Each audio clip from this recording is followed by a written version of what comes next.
संसारमा मानव जातिलाई मानव इतिहासमा मानिसको स्वरूपमा सबै कुराहरू पूर्णता गर्नको लागि उहाँले आफ्नो पुत्र हामीहरूलाई उपहार दिनुभएको दिन हो यो क्रिसमस। आज तपाईँ र मेरो लागि मुक्तिदाताको जन्म भएको छ। आउनु साथी सबै मिलेर खुसी मनाऊ। विशेषता के हो? त्यसको फेदमा जानुपर्ने हुन्छ। झन् यो मेडिकल साइन्सपट्टि जानुभयो भने त झन् तपाईँले यदि कुनै पनि रुट कज तपाईँले पत्ता लगाउनु भएन भने डक्टरले तपाईँलाई ट्रिटमेन्ट गर्दैन। आज तपाईँले यहाँ पछाडि देख्नु भएको छ झिलिमिली अनि यसरी टाँगेको छ अनि बाटोतिर तपाईँ देख्नुहुन्छ झिलिमिली अनि यसरी तपाईँले राम्रो कपडा लगाएर आउनु भएको छ। सायद मन्दिरले खानेको व्यवस्था गरेको छ होला। धेरै कुराहरू खर्च गरेको छ यो हाम्रो मन्दिरले। यति मात्र होइन, यो देशको सरकारले होलिडे दिएको छ अनि मैले हेर्दै थिएँ बिलियन अफ पाउन्ड चाहिँ उसले स्पेन्ड गर्छ यो क्रिसमसको लागि। Billion of pound not million. अनि जुन दिन काम गर्छ त्यो व्यक्तिलाई उसको खुसी पार्नको लागि त्यसको डबल पैसा दिन्छ अरे। यसको पछाडि के छ? यदि मण्डली परिवार यो कुरा हामीले बुझिनौँ भने, यसको पछाडिका कुराहरू हामीले थाहा पाउनु भने साँच्चै एउटा जाने नाच्ने खेल्ने मात्र हुन्छ।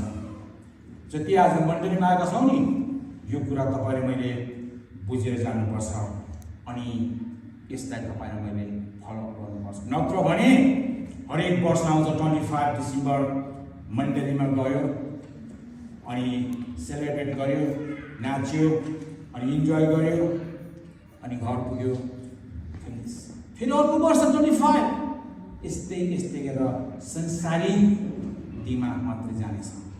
आज बाइबल धर्मशास्त्रले के भन्छ अनि संसारको मानिसले कसरी मनाएका छन्? धेरै नै मनाएका छन्, प्रशस्त रूपमा मनाएका छन्, तर उनीहरूले कसरी मनाएका छन् आज बाइबलले के भन्छ त्यसलाई अलिकति हामी हेर्नेछौँ। अनि एकजना मेरो साथी थियो, क्रिसमस सेलिब्रेट गर्नुपर्छ सुन्नु त भन्दै, यस गर्नुपर्छ। त्यसको क्रिसमसको विशेषता थाहा छ? के को विशेषता? यो सेलिब्रेसन, इन्जोय, खुसी मान्ने हो, ग्यादरिङ गर्ने हो, खाने हो। This is a since for long time. उसले त्यति भन्दै थियो मलाई। म यस्तो मान्छेसँग मैले आर्गुमेन्ट गरेर हुँदैन। यसको बिहाइन्ड द सिन, त्यो भित्र यसरी केलाएर हेऱ्यो भने के छ त्यो आज मण्डली परिवार आज हामीले बुझ्न सकिनौँ भने म फेरि भन्छु तपाईँलाई यस्तै हजारौँ क्रिसमस हामीले त्यसै फाल्नेछौँ। अनि यो मात्र होइन, आजको मेसेज संसारमा सबैभन्दा बढी एउटै मेसेज प्रचारको दिन आज हो। हालेलुया। 25 डिसेम्बर एउटै मेसेज प्रचारको धेरै मेसेज आजको दिन हो। सन्डे हरेक मेसेज प्रचारिन्छ, तर यो मेसेज संसारको मानिसले कसरी लिएका छन्, यो मेसेजको वास्तविकता कसरी अगाडि बढेका छन् भन्ने कुरा आज अलिकति हामी हेर्नेछौँ र तपाईँहरू पनि सुन्नु होला। सजावट मात्र होइन रे, अनि रमाट मात्र होइन, अनि भेटघाट झिलिमिली मात्र होइन। मानव इतिहासमा मानिसको जाति बनाएर अनि सबै कुरा पूर्णता गर्नको लागि प्रभु यीशु ख्रीष्ट पिताले उपहार दिनुभएको दिन। हालेलुया। यति तपाईँले सबैले आज संसारमा धेरै मानिसले क्रिसमस मनाउँछ अरे। 90% मानिसले क्रिसमस मनाउँछ अनि ती मानिसहरूले जानेर नजानेर क्रिसमस मनाउँछ। जानेर नजानेर उसले चाहे जब गरेर गर्ने होस् अनि चाहे चर्चमा गएर गरेको होस्, चाहे खाना खाएर गरेको होस्, चाहे नाचेर गरेको होस्, क्रिसमस मनाउँछ। यो सेलिब्रेसन गर्ने भन्ने चाहिँ थाहा छ अरे, तर त्यो भित्र केको लागि सेलिब्रेसन गर्ने त्यो थाहा छ। अनि मण्डली परिवार आज मण्डलीमा कसरी सेलिब्रेसन गर्नु कुरा आएको छ। कतै बाबुबाजेले राखेको एउटा नियम हो, हामी क्रिस्चियनमा जाउँ त हामी 25 मा जानै पर्छ भनेर आएको छौँ कि साँच्चै प्रभु साँच्चै तपाईँ मेरो लागि आएको भनेर आएका छौँ। लुका 2:10 भनेको छ तब स्वर्गदूतले तिनीहरूलाई भने डोन्ट बी अफ्राइड, डोन्ट डराऊ, किनभने हेर म तिमीहरूलाई बडो आनन्दको सुसमाचार सुनाउँछु जो सबै मानिसहरूको निम्ति हुनेछ। आज दाउदको सहरमा तिमीहरूको निम्ति एकजना मुक्तिदाताको जन्म भएको छ जो क्रिस्ट प्रभु हुनुहुन्छ। आमेन। यति साधारण शब्द छ। यो शब्दलाई मैले गहिराइमा हेर्दै थिएँ, यति गहिराइमा जाँदै गर्दै थिएँ। मुक्तिदाता भन्ने शब्द मैले वास्तै नगरेको रहेछु। प्रभु के हो त मुक्तिदाता? वास्तै नगरेको रहेछु। मुक्तिदाता एउटा साधारण शब्द होला भनेर हेरिरहेको छु क्या मैले। अनि यताको त्यो नेपाली डिक्सनेरी पढ्ने, बाइबलको डिक्सनेरी पढ्ने, इङ्ग्लिसमा लगाएँ, सबै लाँदै हेर्दाखेरि मुक्तिदाता भन्ने शब्द यति गहिरो रहेछ। म आफै हराइरहेको रहेछु। मुक्तिदाता भनेको नेपालीमा मुक्तिदाता, इङ्ग्लिसमा के रहेछ? सेभियर। अझ सजिलो बनाएर हेर्न खोजेको थिएँ के रहेछ इङ्ग्लिसमा के भनेको छ भने त्यो सेभियरलाई अझ सजिलो तरिकाले हेर्दाखेरि saviour someone who save the danger. कसैले तपाईँको कष्टको जीवनमा बचाउने मान्छेलाई सेभियर भन्दो रहेछ। त्यसलाई नेपालीमा मुक्तिदाता भन्दो रहेछ। अब तपाईँ कसरी आज सेलिब्रेट गर्दै हुनुहुन्छ? यस्तो व्यक्ति दाउदको सहरमा, तपाईँको घरमा, तपाईँकै छेउमा तपाईँलाई डेन्जरबाट बचाउने व्यक्ति जन्मिनु भएको दिन हो आज। हालेलुया। अब तपाईँलाई कसरी सेलिब्रेट गर्नुहुन्छ? अब तपाईँ भन्नुहुन्छ तपाईँको कष्ट, तपाईँको बिक्री, तपाईँको आँसु, तपाईँको रोग, तपाईँको बिमार, तपाईँको अभावलाई तपाईँलाई डोराउँदै हिँड्ने, तपाईँको आँसु पुसिदिने व्यक्ति तपाईँको छेउमा जन्मिँदै हुनुहुन्छ। तपाईँ कुन हिस्साले तपाईँ सेलिब्रेसन गर्नुहुन्छ? यो तपाईँको हातमा भन्नु। तिमीहरूको निम्ति भनेको छ, for this is only for you. कतै आज हामीले एउटा नियम जस्तो मात्रै भएर क्रिसमस त मनाएका छैनौँ। कतै हामीले एउटा यो ड्याडी मम्मीले बाजे बराजुले मेरो कारणले गएको त छैनौँ। यदि त्यो किसिमको हामीले मनाएका छौँ भने मण्डली परिवारहरू तपाईँहरू होसियार हुनु। साँच्चै यो एउटा तपाईँको लागि चुनौतीको शब्द हो। आज तपाईँसँग तपाईँकै छेउमा परमेश्वरले आफ्नो पुत्र पठाउँदै हुनुहुन्छ। तपाईँलाई उहाँले कसरी तपाईँले रेस्पेक्ट गर्नुभएको छ। यसैया 9:6 के भने किनभने तिम्रो निम्ति एकजना बालकको जन्म भएको छ, हाम्रो निम्ति एकजना छोरा दिएको छ, शासनको काममा हुनेछ। उहाँ अचम्मको सल्लाहकार, शक्तिशाली परमेश्वर, अनन्तको पिता, शान्तिको राजकुमार कहलाइनु हुनेछ। आमेन। प्रिन्सेस तपाईँको छेउमा आउँदै हुनुहुन्छ आज। How you gonna respect him, how you gonna respect him. आज साँच्चै जब तपाईँ राजाको छेउमा हिँड्नुहोस् त कति ढुक्क हुन्छ।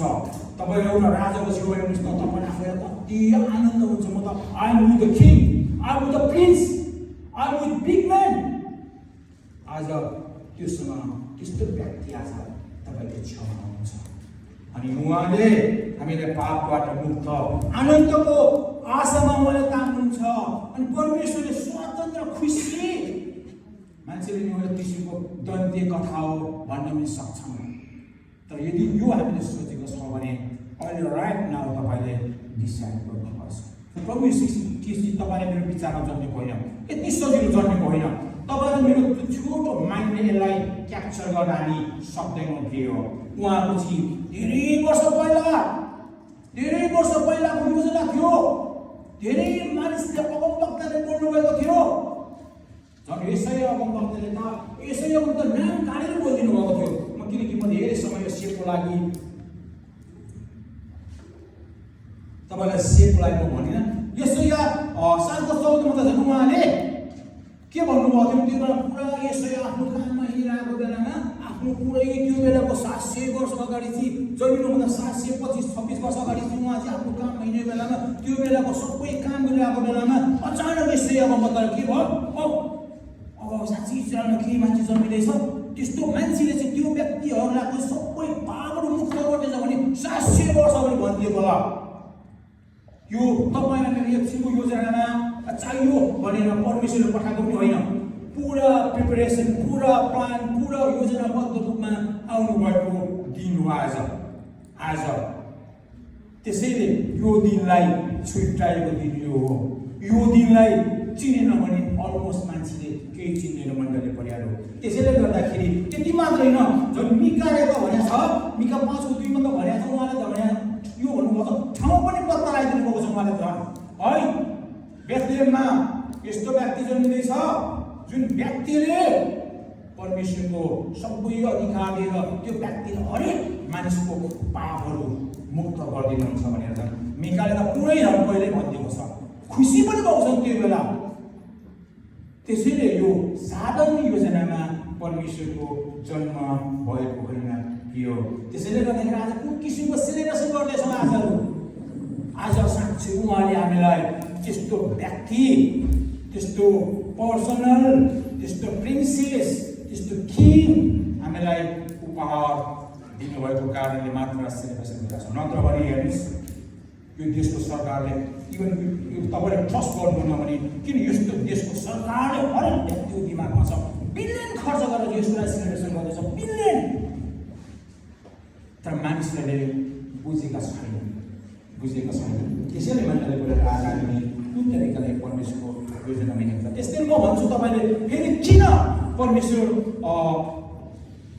गोठमा जन्मिनु भन्ने कुरा छ अनि यस्तो परमेश्वर त पुरै राम्रै ठाउँमा जन्मिनु हो भने एटलिस्ट राम्रो ठाउँमा जन्मिनु त हुँदैन भन्ने यो क्वेसन पनि आउँछ किन गोठमा जन्मिनु भयो गोठ भन्ने बित्तिकै जहिले पनि तपाईँले ख्याल गर्नुहोस् नम्रता बटम लेभल भनेपछि नम्रता हुन्छ आदरणीय मण्डली परिवारहरू बटम लेभल अल टाइम्स नम्रताको खाती उहाँ गोठमा जन्मिनु भयो म तपाईँलाई वचनको पढेर हेर्ने तर म अलिकति टाइम सेपको लागि म तपाईँको त्यति हेर्ने फिलिपी 2:6 र 7 मा तपाईँले कसैले पढ्नुहुन्छ भान्दिनुहुन्छ यहाँ फिलिपी 2:6 र 7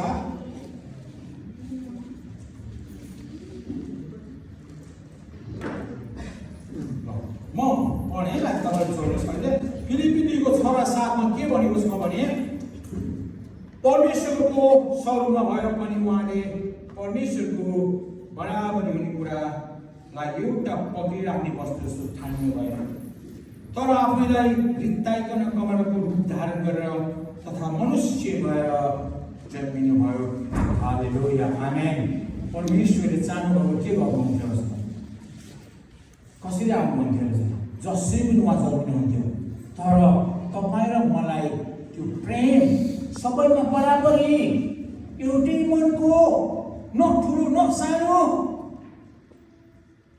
ऊ त चाहेको भए माथि जन्मिनुहुन्थ्यो र उदाहरणको लागि तपाईँ नेपालमा चाहिँ कुनै पनि एउटा ठुलो महँगो हस्पिटलमा एउटा बेबी जन्मियो भने त्यो ठाउँमा को जान्छ हामी मसिनो मान्छे जान सक्छौँ त्यो हस्पिटलमा त तलबाट जानै दिँदैन ठुला मान्छेहरू ठुला व्यक्तिको परिवार मात्रै जान सक्छ ढोकाबाट जान सक्दैन यदि यो ठाउँमा जन्मिएर परमेश्वरले तपाईँ मलाई बाटो नदेखाउनु भए सायद आज हामी यहाँ खडा हुने थियौँ मण्डली त्यसैले यस्तो विषयमा उहाँ आफ्नो यत्रो पावर भएर पनि यत्रो ठुलो परमेश्वरको शक्ति भएर पनि तपाईँ र मलाई छिराउनको लागि तपाईँ र मलाई सँगै लानुको लागि चाहिँ परमेश्वरले गोठमा बस्नु भयो कति ठाउँमा बाइबलमा छ उहाँले ठाउँ पाउनु भएन भन्ने शब्दहरू पनि छ धेरै कुराहरू छ धेरै मान्छे धेरै आफ्नो विचारहरू छन् तर जब तपाईँ बटम लेभलमा जानुहुन्छ नि तपाईँको नम्रता बढ्छ तपाईँको काइन्डनेस बढ्छ तपाईँको हम्बल बढ्छ तपाईँको पोलाइट अनि हेल्प लभ प्रेमहरू बढ्दै जान्छ यदि एकैचोटि माथि गयो भने सायद तलको मान्छेलाई हामी चिन्न पनि सक्दैनौँ आज हामी किन खुसियाली मानेका छौँ म फेरि भन्छु परमेश्वरले आज हामीलाई शिविर मुक्तिदाता दिनुभएको छ। हालेलुया। मुक्तिदाता दिनुभएको छ र आज खुसियाली मान्दैछौँ। के हो मुक्तिदाता? मैले तपाईँलाई भने नि, मुक्तिदाता भनेको save from the danger.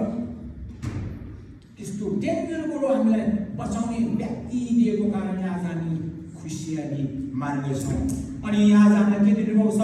Namrata गर्ने उपहार दिनुभएको छ। अनि आज हामीलाई के दिनुभएको छ? उहाँले आशामा अगाडि लानुभएको छ। अनि उहाँले हामीलाई खुसी र शान्तिको उपहार दिनुभएको छ। अनि हामी अगाडि बढ्न सक्दछौँ। अनि त्यो खुसी भएको कारणले आज हामी सेलिब्रेट गर्न सकेका छौँ। नत्र भने मण्डली परिवारको निकै साह्रो पर्छ उहाँको काम गर्नु, उहाँबाट यसरी सुसमाचार दिनु। त्यसैले म तपाईँलाई अन्तमा के भन्छु भने आज म तपाईँलाई शब्द भन्न लाउँछु, म धेरै पढ्दिनँ। आज तपाईँले मेरो लागि मुक्तिदाताको जन्म भएको तपाईँले के गर्नु भन्नुहोस् है। आज तपाईँले मेरो लागि मुक्तिदाताको जन्म भएको छ।